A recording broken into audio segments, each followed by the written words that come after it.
देखिए फ्रेंड्स, आप सभी लोग स्टूडेंट हैं, आप सभी को पैसे की सख्त आवश्यकता होगी, मैं समझ सकता हूँ। तो आप पैसे की रिक्वायरमेंट को कैसे पूरा करेंगे? सबसे पहले आप क्या करेंगे, आपको मैं बता दूँ तो आप बड़े आसानी से 700 से 300 से लेकर के 700 रुपया 1 मिनट में आप मतलब प्राप्त कर सकते हैं, आप कमा सकते हैं। कैसे कमा सकते हैं उसका मैं शॉर्टकट तरीका आपको बताता हूँ। देखिए फ्रेंड्स, ये आपका एंजल वन ऐप है। इस एंजल वन ऐप के जरिए आप पैसा कमा सकते हैं। आपको पैसा कैसे कमाना है वो मैं आपको आगे का पूरा प्रोसेस बताऊँगा कि आपको उसमें अपना अकाउंट कैसे बनवाना है और कैसे करना है। सबसे पहले आप जान लीजिए कि मैंने अपने कमेंट बॉक्स में और डिस्क्रिप्शन में एक लिंक दिया है कि एंजल वन को ऐप डाउनलोड करें और 750 कमाएं। इस तरह से लिखा होगा, आप उस लिंक के जरिए ही क्लिक करके आप ऐप को डाउनलोड करिएगा, तभी यह जो है रेफरल काम में आएगा आपका अगला। यानी अगर आप उस लिंक पर क्लिक करके ये काम नहीं करेंगे तो आप पैसा नहीं कमा पाएंगे। तो इसलिए उसी लिंक पर आप क्लिक करिएगा और उसके बाद आप एंजल वन का ऐप डाउनलोड करिएगा। उसके बाद जो है आपको क्या करना है कि आप जो है अपना ऐप को डाउनलोड करने के बाद प्ले स्टोर से लिंक से क्लिक करने के बाद ऐप आपका डाउनलोड हो जाएगा। डाउनलोड होने के बाद आपको अकाउंट बनाना है, जैसा कि आपको ये वीडियो में दिख रहा है कि आपको कैसे कैसे अकाउंट को बना लेना है। Open an instant Demat account and enjoy lifetime free equity delivery trades. Step 1. Fill your details. Step 2. Enter OTP received on the registered mobile number. Keep your Aadhaar and PAN handy. Step 3.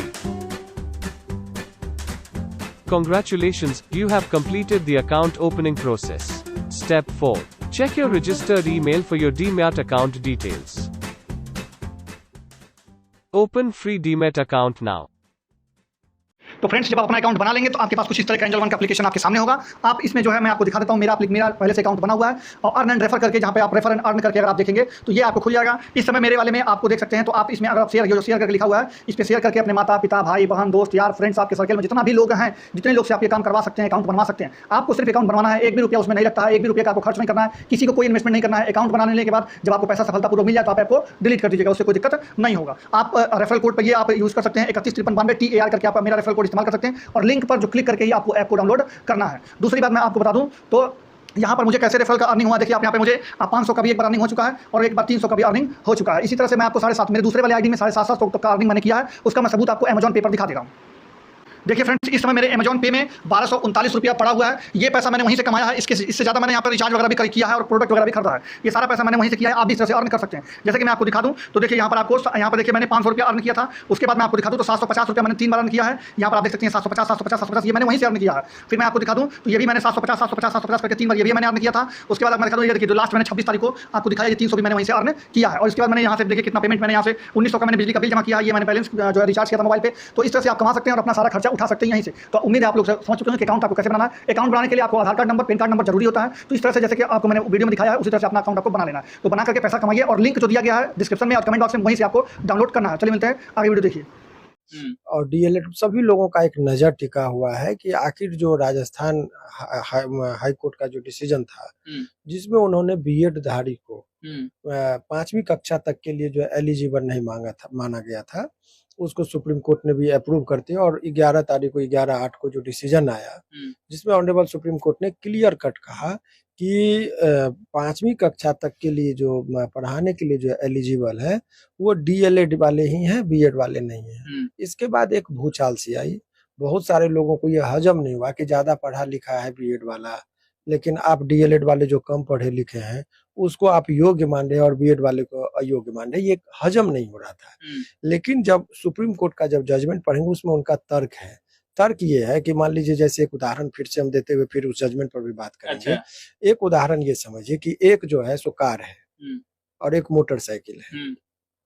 तो car हर मामले में ज्यादा दाम का भी होता है, comfortability भी होती है, ये सारा चीज है। मोटरसाइकिल का आप कहिएगा कि कम है, लेकिन दोनों का अलग अलग फंक्शन है। गली संकीर्ण है तो 4 चक्का नहीं जा सकता है, वहां मोटरसाइकिल ही सुटेबल होता है। तो मोटरसाइकिल का काम वहां पर होगा, वहां कार का कोई यूटिलिटी नहीं है, काम नहीं, क्योंकि गली संकीर्ण है, उसमें वही चीज है।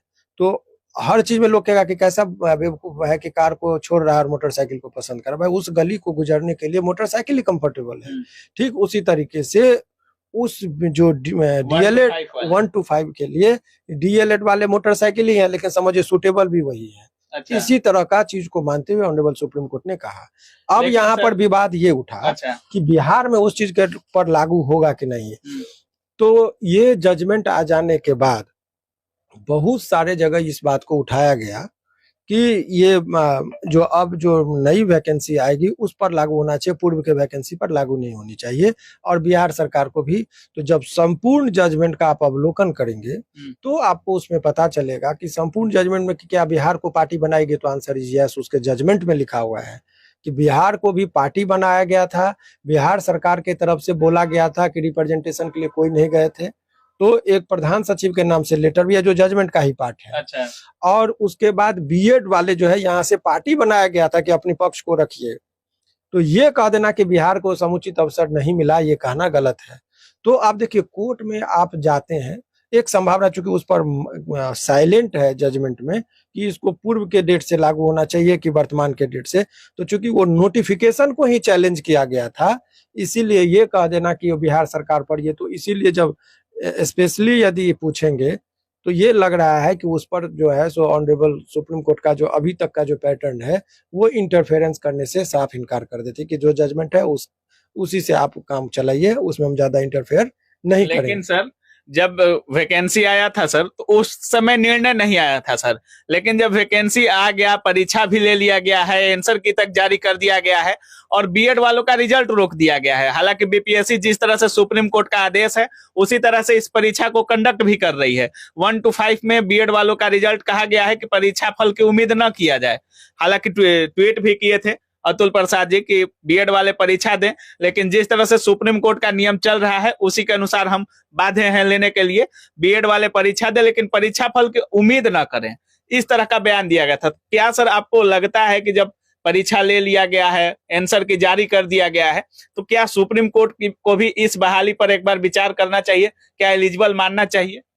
देखिए आप यहाँ पर तो एग्जाम लिया गया है, कई दफे आपने देखा होगा कि एग्जाम हो जाने के बाद रिजल्ट पब्लिश कर दिया जाता है, ज्वाइनिंग भी बहुत जगह कर लेता है और उस एग्जाम को भी रद्द किया जाता है। हाँ, जैसे दरोगा वाले में आपने देखा होगा होता है कि सारे आयोग ने एग्जाम लेकर सारे चीज करके ज्वाइनिंग तक की बात हो गई थी और उसको निरस्त किया गया था।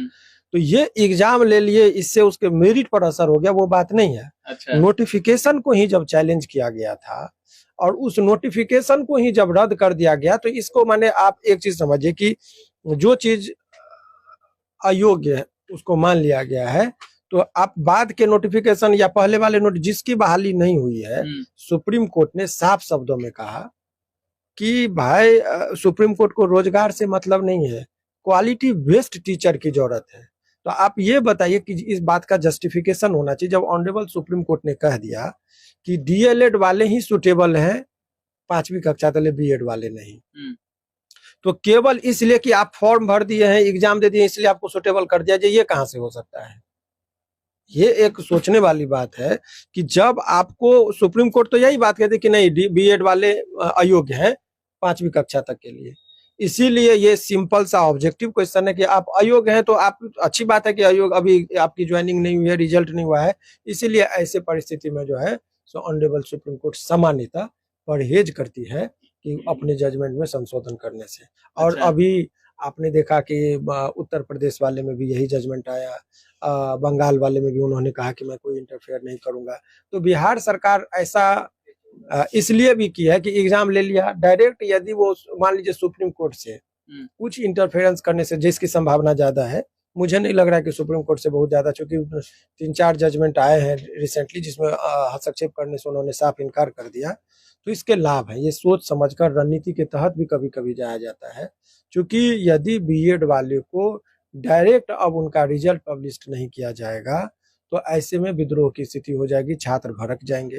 तो छात्रों को संतुष्ट करने के लिए कि भाई देखिए हम तो सुप्रीम कोर्ट से तक गए आपके लिए, आपकी बात को रखने के लिए, तो सुप्रीम कोर्ट ने मना कर दिया, तो ये जो है इसीलिए हम मजबूर हैं। हम चाह रहे थे कि बीएड वाले को भी हो जाए नौकरी, लेकिन ऑनरेबल सुप्रीम कोर्ट ने ये कह दिया, तो वो उनका आक्रोश का डायरेक्ट सामना नहीं करना पड़ेगा सरकार को और आयोग को, उससे भी बचने की एक मैकेनिज्म होती है, जिस वजह से भी लोग सुप्रीम कोर्ट के शरण में अपना जाना पसंद करते कि भाई नहीं हुआ तो अपना उस पर पल्ला झाड़ देते। अच्छा। कि भाई न्यायालय का आदेश था तो हमने ये किया, मतलब लेकिन हकीकत सब जानते हैं, आयोग भी जान रही है। मतलब आपका साफ कहना है कि बिहार सरकार के इस याचिका पर सुप्रीम कोर्ट विचार करने के मूड में नहीं आएगी। अभी तक जो जितने नंबर ऑफ जजमेंट आए हैं, आप बंगाल का देख लीजिए, उत्तर प्रदेश का देख लीजिए, कहीं भी इस तरह का बात कहने से उन्होंने इनकार किया है। बीएड वाले एलिमिनेट हो जाएंगे सर? हालांकि यदि आप नहीं, जो एलिमिनेट तो हो हल्का चुके हैं, बोल। एलिमिनेट तो वो हो चुके हैं इससे पहले के जजमेंट से, लेकिन अभी ये जो प्रश्न उठा है कि क्या ये चीज लागू होना चाहिए या नहीं होना चाहिए, तो इस पर आप स्पष्ट तरीके से समझिए कि अभी जो सीरीज ऑफ जजमेंट है, कभी कभी तो इरिटेट होकर सुप्रीम कोर्ट जो है सो पेनल्टी बांध देती है, अच्छा, फाइन बांध देती है कि आप इस कोर्ट का समय खराब कर रहे हैं, क्योंकि 3-4 जजमेंट मैंने दे दिया, फिर से अब बिहार सरकार को, ऐसी भी संभावनाएं रहती है सुप्रीम कोर्ट में, क्योंकि सेम इशू पर 2-3 जजमेंट अभी रिसेंटली आए हैं, तो जिसको उन्होंने मना कर दिया है इंटरफेरेंस करने से। तो मुझे नहीं लग रहा कि इसमें भी बहुत ज्यादा स्कोप है, लेकिन जब तक न्यायालय का कोई आदेश नहीं आ जाए तब तक लोगों को प्रतीक्षा करनी चाहिए। तो अभी जब तक कोई आ नहीं जाए। बिहार सरकार के इतिहास की सबसे बड़ी वैकेंसी है सर। आज तक 1,70,461 पदों की बहाली बिहार सरकार के तरफ से कभी भी नहीं आया था सर। तो क्या जो ये याचिका ये सब दायर किया जा रहा है, हालांकि कुछ दिनों में रिजल्ट देने की बात की जा रही थी, बिना रिजल्ट के डॉक्यूमेंट वेरिफिकेशन भी करा लिया गया है सर, तो क्या जानबूझकर तो वैकेंसी को लेट नहीं किया जा रहा है? देखिए, ये सब चीज राजनीतिक बयान हो जाएंगे, हम तो कानूनी तौर पर बात करेंगे। बहुत चीज तो मैं सत्य जानता हूँ, जिस चीज को माइक पर बोलना भी उचित नहीं है। अच्छा, क्योंकि मुझे लगता है छात्र हित में बोल देना चाहिए, लेकिन उसके मायने बहुत सारे लोग निकालने लगते। सवाल एक लाइन में ये समझिए कि अपनी इसमें बहुत सारे बातें होती है। मैंने जो कहा ये सब भी एक फैक्टर होता है, बहुत सोच समझकर सुप्रीम कोर्ट जाने की बातें हुई है, क्योंकि जजमेंट वो लोग भी अवलोकन कर लेते हैं। मैंने कहा ना कि उसके पीछे ये है कि एग्जाम ही नहीं लेना चाहिए था, तो एग्जाम ले लिया। आप पहले भी बोल रहे थे ये बात, और तब उसके बाद 2-3 दिन बाद नोटिफिकेशन आया कि एग्जाम ले लिए हैं, रिजल्ट नहीं देंगे। तो भाई आप तो बच्चे तो मजबूर हैं, वो बेरोजगारी दूर करने के लिए सोचते हैं कि हमको हो जाए, लेकिन आप वो जो बीएड वाले हैं, अभी यदि इतना ही इन लोगों को है इस तरह की परेशानी, तो वो लोग जो है सो संशोधन करवा सकते हैं, अध्यादेश जारी करवा सकते हैं, बहुत सारी शक्तियां हैं। तो उसका उपयोग नहीं करके न्यायालय के ऊपर इसलिए छोड़ दिया जाता है कि लोगों को न्यायालय पर, सभी लोगों को आस्था है। तो न्यायालय का जब कोई निर्णय आ जाएगा कि न्यायालय ने मना किया कि नहीं, इस चीज को हम नहीं मानते, तो छात्र भी शांत हो जाएंगे कि अरे सरकार तो पहल की, और सरकार पर भी नहीं आएगा, सरकार पर भी नहीं, तो उस चीज से बच। वेलकम फ्रेंड्स, आपको मैं जो ये साइट दिखा रहा हूँ, ये बीपीएससी का ऑफिशियली साइट मैंने खोल रखा है। इस साइट में आप देख सकते हैं, सबसे पहली बात ये 30 तारीख में यानी कल के रात में ये आया हुआ है important notice, school teacher competitive examination में ओएमआर सीट पर अवेलेबल है। मतलब ओएमआर सीट जो आपने ओएमआर सीट को फिल किया था, वहाँ पे जमा किया था, उसी की कॉपी आपको 1 तारीख से लेकर के 10 अक्टूबर के बीच में आपके लिए खोल दी जाएगी। यानी आप ऑनलाइन ओएमआर सीट का जो है आप जांच कर पाएंगे, अपना आंसर की मिला पाएंगे, आपने क्या फिल किया वो भी देख पाएंगे। तो ये सारा चीज़ आपको उपलब्ध रहेगा 1 अक्टूबर से, यानी कल, आज से लेकर के आज जो है आपको इस समय से लेकर के 10 अक्टूबर तक, नहीं आने वाले 10 दिनों तक ये अवेलेबल रहेगा। आप देख सकते हैं, अपना समझ बूझ सकते हैं। चलिए मैं आपको इसका नोटिस भी दिखा देता हूं। जब आप इस पर क्लिक करेंगे तो एक पीडीएफ डाउनलोड हो जाएगा, उसके बाद वो पीडीएफ आपको खुल भी जाएगा। जब पीडीएफ खुलेगा तो आप कुछ देख सकते हैं, इस तरह का पीडीएफ सूचना करके आएगा कि आप वेबसाइट पर आ सकते हैं। वेबसाइट पर 1 तारीख से लेकर 10 तारीख तक के बीच में आप अपना जो भी आंसर की है वो आकर के देख सकते हैं। ये आपको देखिए पूरा ये तरह से नोटिस डाउनलोड हो जाएगा। ये बात रही बीपीएससी में जो आंसर की आधे जो ओएमआर सीट है आपको जो आने वाली है उसके लिए। अभी जो है इसके साथ ही साथ डॉक्यूमेंट्स वेरिफिकेशन के साथ ही साथ जो स्कूल का अलॉटमेंट होने वाला है आपके बीपीएससी में, वो भी ऑनलाइन ही होगा। मतलब स्कूल के अलॉटमेंट के लिए भी ऑनलाइन ही आपको जो है सब कुछ करना होगा। उसके साथ ही साथ रिज़ल्ट का डेट भी लगभग 15 अक्टूबर के बाद ही डिसाइड किया गया है। तो 15 अक्टूबर तक कोई रिज़ल्ट नहीं आने वाला है, उसके बाद ही रिज़ल्ट आएगा 15 अक्टूबर तक। और जो नई वैकेंसी है उसका भी फॉर्म लगभग 15 अक्टूबर से ही भरा जाना होगा। तो इस वक्त बीपीएससी में 10-12 दिन काफ़ी अहमियत रखेगा। हो सकता है इसी में जो बीएड बीटीसी वाला जो मामला चल रहा है इसमें भी कोई मतलब एक तरह से निश्चित आपका एक तरह से डिसीजन आ जाए कि लेंगे कि नहीं लेंगे, साफ साफ वाली बात हो जाए। अभी कल के डेट में के जो हैं के जो साहब वो गए हुए थे अपना सुप्रीम कोर्ट में, तो वहाँ उन्होंने याचिका लगाई है कि हमारे बिहार में जो बीएड कैंडिडेट हैं उनको मौका दिया जाना चाहिए, क्योंकि जो हमारा नोटिफिकेशन है वो आपके डिसीजन से पहले आया हुआ था, तो उसके आधार पर ये सारी बातें कही गई हैं। लेकिन अब देखिए होने वाला बात क्या होता है क्या नहीं होता है। बाकी अगर हो ना हो उससे कोई मतलब नहीं है। देखिए हमारे लिए आपके लिए, देखिए मैं एक बीएड स्टूडेंट हूँ, बट मैं कभी डीएलएड स्टूडेंट के ख़िलाफ़ नहीं खड़ा होता हूँ। यानी यह एक सॉफ्ट कॉर्नर है, बीएड हो या बीटीसी हो, जॉब सबकी लगनी चाहिए मेरे हिसाब से। जॉब तो सबको मिलना चाहिए, बीएड हो बीटीसी हो, उससे इसको आपस में झगड़ा नहीं समझना चाहिए कि हम बीएड किए हैं तो गड़बड़ है, हम बीटीसी किए हैं तो गड़बड़ है। ये काम नहीं होना चाहिए, आपस का समझौता होना चाहिए, आपस की बात होनी चाहिए। बीएड और बीटीसी कोई बच्चा अपने मन से नहीं करता। सरकारें जब कहती हैं कि ये होगा वो होगा, तो आदमी को सपना दिखाया जाता है, तो उसी सपने के साकार करने के लिए वो आदमी उसी के जाल में फंस जाता है। बाकी जो भी है वो तो अच्छा बुरा सबके सामने आएगा ही, उसमें ना हम कुछ कर सकते हैं ना आप कुछ कर सकते हैं। तो देखना होगा कि आगे क्या डिसीजन होता है। बट अभी तक के हिसाब से तो जो है अभी की मामला जो है पेंडिंग ही है, मामला फंसा ही हुआ है, कोई स्पष्ट डिसीजन इस पर नहीं है अभी के हिसाब से। ठीक है, बाकी आप लोग देख लीजिए अलग अलग सर टीचर्स लोग क्या कहते हैं, और लास्ट में आप कट ऑफ जरूर देखते जाइएगा। सुप्रीम कोर्ट पुनर्विचार करेगी कि नहीं ये भी कोई नहीं कह सकता है।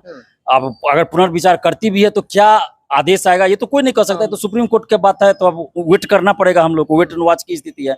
लेकिन सरकार की मंशा पे संदेह होता है। 11 अगस्त को आया डिसीजन, उसके बाद से हम लोग लगातार कर रहे थे कि आप सुप्रीम कोर्ट जाइए, 10 दिन एग्जाम भले रोक दीजिए, 10 दिन एग्जाम भले रोक दीजिए, या फिर उससे पहले भी समय था आपके पास। 11 को डिसीजन आया और 24, 25, 26 को एग्जाम था। हम लोग तो बार बार करते कि सुप्रीम कोर्ट जाइए, प्रयास कीजिए, सुप्रीम कोर्ट जो आदेश देगा सबको मान्य होगा। लेकिन उस समय नहीं गए, एग्जाम के बाद नहीं गए, अब रिजल्ट के समय ये गए।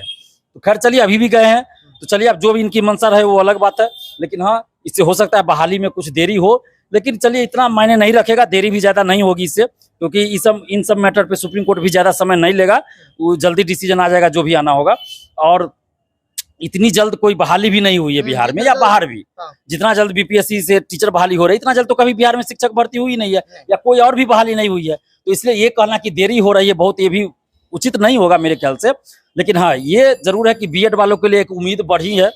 अब क्या सुप्रीम कोर्ट आदेश देगा ये कहना मुश्किल है। अब ये नहीं कह सकते हैं कि बीएड वालों के पक्ष में ही फैसला आएगा, क्योंकि सुप्रीम कोर्ट एक बार आदेश दे चुका है, और ये बहुत बार ऐसा नहीं हुआ है कि यह हड़बड़ी में आदेश आया है। सुप्रीम कोर्ट का आदेश जो आया वो बहुत सोच विचार के, बहुत लंबी बहस के बाद आया है। तो इसलिए ये देखना है कि अब सुप्रीम कोर्ट फिर इस पे पुनर्विचार करती है या नहीं, और पुनर्विचार भी करती है तो क्या डिसीजन आएगा ये कोई नहीं कह सकता। लेकिन हाँ, एक उम्मीद जगी है बीएड वालों के लिए। अभ्यर्थी जिस तरीका से अभी ये वीडियो डलाएगा, तो जो डीएलएड वाले हैं वो बोलेंगे कि छात्र नेता दिलीप मेरे साथ नहीं बोल रहे हैं, जो बीएड वाले हैं वो बोलेंगे कि खुल के नहीं बोल रहे हैं या मेरे पक्ष में बोल रहे हैं। अभ्यर्थी को इस पर चिंतन मनन करना चाहिए कि नहीं, क्योंकि वो भी पढ़े लिखे हैं, वो भी शिक्षक बनने जा रहे हैं, और वो भी सुप्रीम कोर्ट के फैसला पर बात विचार और समझना चाहिए या नहीं समझना चाहिए। बिल्कुल समझना चाहिए। और अभी तो मेरे पास फोन आता है एक ही परिवार के भाई, एक भाई किया है डीएलएड, दूसरा बीएड, और दोनों फॉर्म भरा है 1 to 5 में। तो घर में भी इस तरह की बात है। तो ये नहीं सोचना चाहिए डीएलएड और बीएड आपस में स्टूडेंट को नहीं लड़ना है, सरकार की गलत नीतियों, एनसीटी की गलत नीतियों और रवैयों से लड़ना है। हम बार बार ये कर रहे हैं, हम डीएलएड वालों के साथ भी है, बीएड वालों के साथ, यानी कि हम स्टूडेंट्स के साथ हैं। जिनके साथ गलत होगा हम उनके हित में लड़ेंगे। अब डीएलएड वालों की बात हम करते हैं, तो डीएलएड वाले अपनी जगह सही है, क्योंकि उनके साथ क्या है कि 1 to 5 में ही वो भर सकते हैं, उसके अलावा कोई ऑप्शन नहीं है। लेकिन बीएड वाले 12 तक भर सकते हैं। लेकिन गलती यहाँ पे किसने किया? डीएलएड वाले गलती नहीं किए, बीएड वाले भी नहीं किए, गलती किसने किया? एनसीटी ने किया कि 2018 से पहले था 1 to 5 में सिर्फ डीएलएड वाले भर सकते हैं, बीएड वाले नहीं भर सकते। 2018 से क्या किया? ब्रिज कोर्स करवाएंगे, बीएड वाले भी भर सकते हैं 1 to 5 में। तो ये गलती तो एनसीटी ने उस समय किया था, तो उस समय विरोध होना चाहिए था। हालांकि कुछ लोग कोर्ट गए, जो राजस्थान हो या अन्य जगह, तो उसके बाद ही डिसीजन सुप्रीम कोर्ट का भी आया है फाइनली।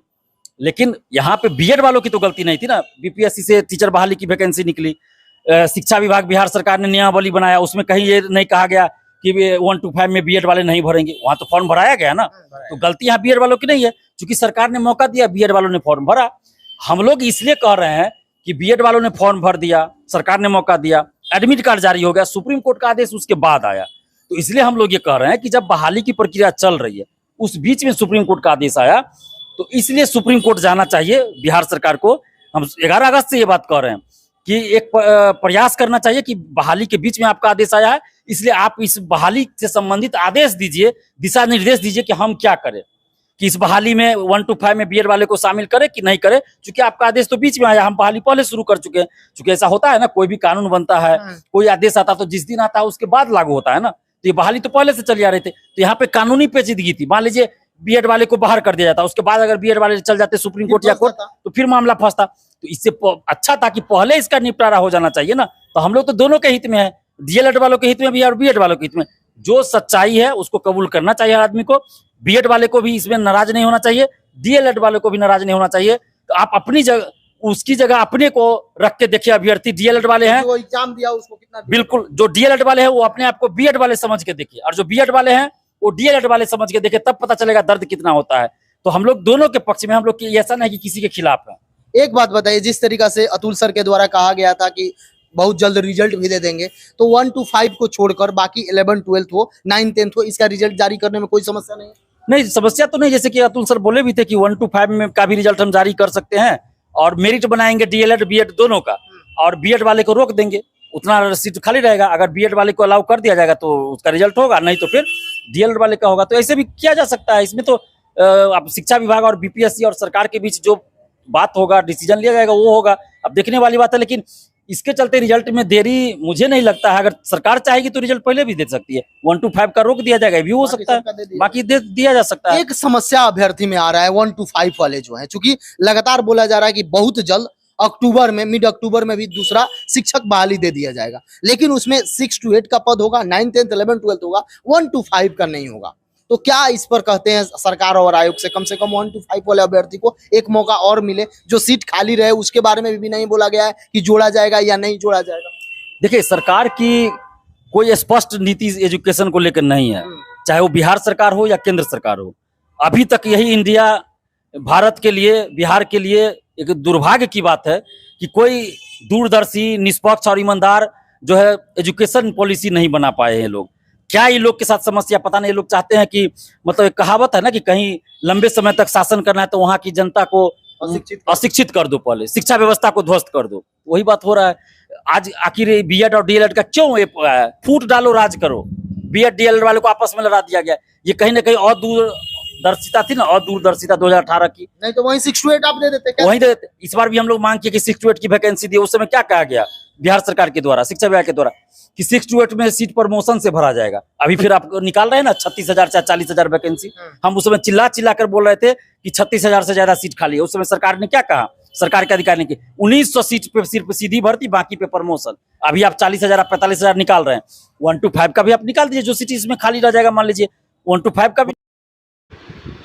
तो फ्रेंड्स, आपको मैंने सब कुछ वीडियो दिखा दिया है, समझा दिया है, बुझा दिया कि कट ऑफ कैसे जाने वाला है, कम बेसी सब कुछ मैं बता दिया हूँ कि आपका 20% रिजल्ट सिर्फ और सिर्फ सीटेट में बना हुआ है। इसके वजह से आपका मान के चलिए कि आपका कट ऑफ जो है वो बहुत ही ज़्यादा कम आने वाला है, बहुत ही ज़्यादा। जो आपको स्क्रीन पर दिख रहा है कि अनरिजर्व कैटेगरी का जो मेल है वो 54 से 60 जो आपको दिख रहा है, और जो फीमेल है वो 51 से जो 55 दिख रहा है। एक्चुअली में उसमें भी आप 8-9 नंबर कम कर लीजिए आप। तो मतलब मान के चलिए अगर आप मेल हैं और अनरिजर्व कैटेगरी यानी जनरल से बिलोंग करते हैं, और अगर आपका नंबर 50 के लमसम में भी आ रहा है, यानी 45 से 50 के भी बीच में आ रहा है, तो आप बिल्कुल सेफ़ हैं, कोई दिक्कत नहीं। वहीं अगर आप महिला हैं तो सिर्फ और सिर्फ 40 नंबर से ज़्यादा है, तो आपको कोई घबराने वाली बात नहीं है। आपका तो कट ऑफ कम भी करेंगे वो लोग, जो मिनिमम क्वालिफाइंग मार्क्स है उसको भी घटाएंगे। आप लोग देखिएगा, अब बहुत कम कट ऑफ जाने वाला है, क्योंकि सीटेट में बहुत ज़्यादा लोग फेल हो चुके हैं और बहुत ज़्यादा लोग बाहर हो चुके हैं अभी इस रेस से। तो आप, इसलिए मैं आपको जो कट ऑफ ये दिखा रहा हूँ, इससे भी कम से कम 5-5, 6-6 नंबर और नीचे आने वाला है कट ऑफ। तो यही चीज़ मैं आपको बताने वाला हूँ। तो चलिए मिलते हैं अगले वीडियो में, तब तक के लिए अपना ख्याल रखिएगा। चैनल को सब्सक्राइब जरूर कर लीजिए, क्योंकि आगे का अपडेट आपको मिलता रहेगा इसी चैनल पर हूबहू अच्छे से। चलिए।